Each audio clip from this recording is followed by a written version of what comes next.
সূর্যের আলো দেখা না যাওয়াতে বেড়ে গেছে শীতের তাপ।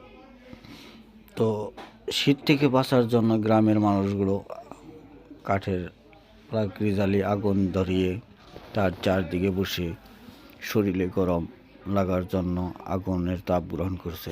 তো দেখতে পাচ্ছেন সাধারণত গ্রামের মানুষগুলো এইভাবেই তারা শীতকে দূরে রাখার জন্য আগুনের তাপ গ্রহণ করে থাকে।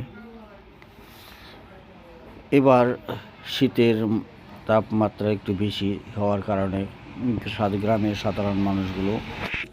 মানুষগুলো একটু বিপাকেই পড়েছে, কারণ তারা না পারছে ঘর থেকে বের হতে, না পারছে ঠিক মতো বাজার করতে। এই মতো অবস্থায় তারা বেশ কিছু লোক বসে বসে আগুন তাপ গ্রহণ করতেছে। এবার শীতের মাত্রাটা যেন একটু বেশি।